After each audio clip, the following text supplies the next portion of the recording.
Dear God, I got one question. I need to know, do revolutionaries go to heaven? And if so, may their legacies last forever and their seeds grow. Tell them that we love them so and never let them die slow. It's like we cursed to be born black.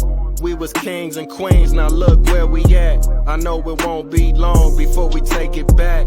I just hope I live long enough to see it happen, and that's a fact. Cause one thing when you pro-black, you might love your people, but they may not love you back. For more than 400 years, we've been under attack. We survived slavery and then they gave us crack. Do revolutionaries go to heaven? Do revolutionaries go to heaven? Do revolutionaries go to heaven? Do revolutionaries go to heaven? Do revolutionaries go to heaven? I wanna know. Do revolutionaries go to heaven? I hope so. Do revolutionaries go to heaven? I wanna know. Do revolutionaries go to heaven? I hope.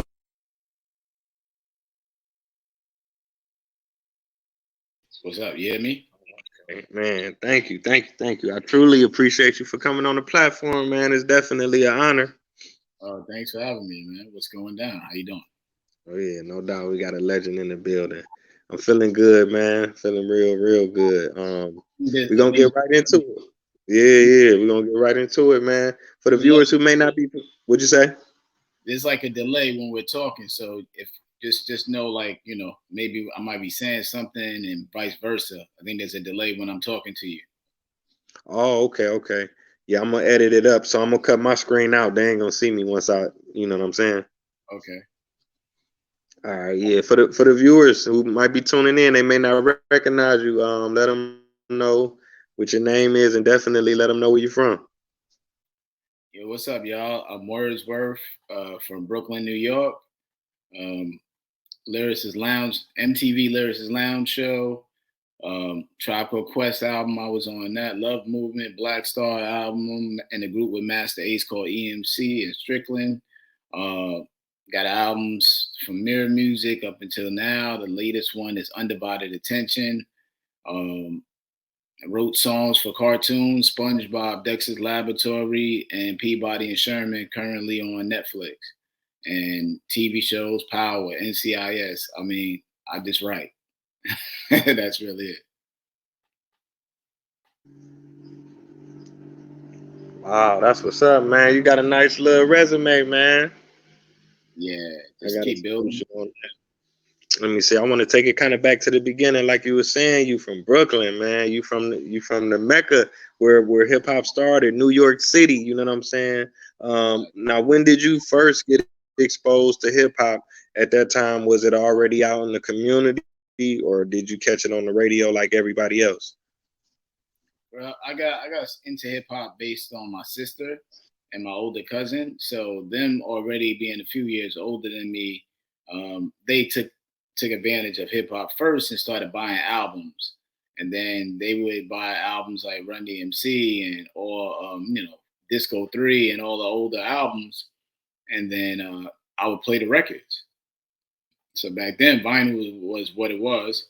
So we'll play the records over and over, and I just was it just caught me. You know, I used to run DMC's Whose House, Run's House. I used to run that, and yeah. So it was certain records I just used to just keep killing and running in the ground, and I just knew eventually this is something I wanted to be a part of. I wasn't sure which part yet because when you get into hip hop, you start out doing everything. You try it all.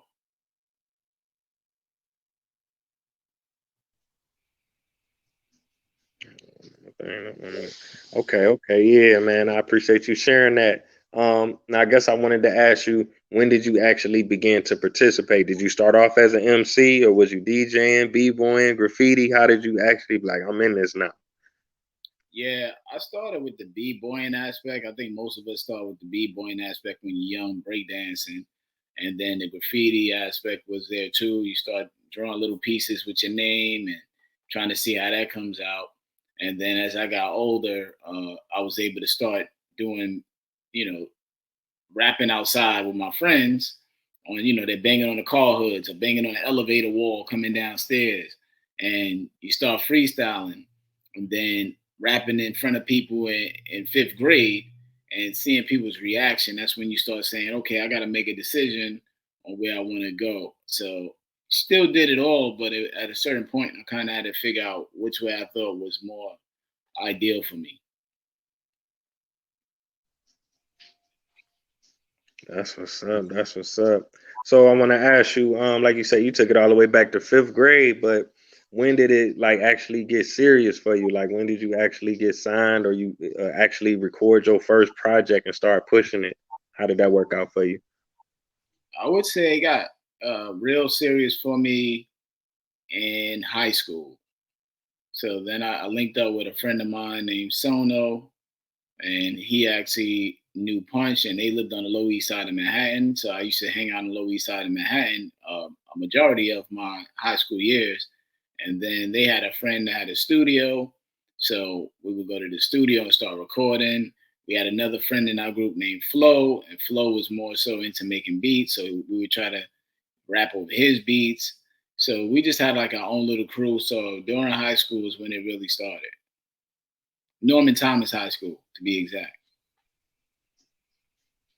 Oh, okay, that's what's up. Now I wanted to ask you, because you hear a lot of stories in New York, it'd be kind of surprising to people to find out like such and such went to high school with such and such, or they was from the same neighborhood, or they lived around the corner from each other. Did any of the artists in the game, did you have any interactions with them, prior to getting into the game?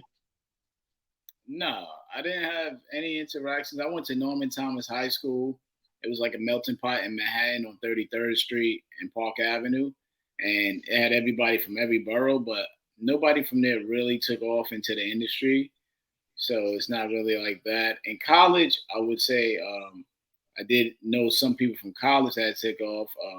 So Ice Pick J, that became an A&R at um,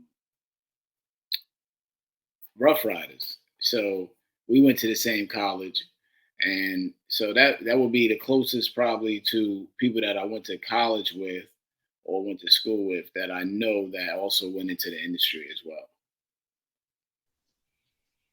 Man, that's major. Shout out to the Rough Riders for sure.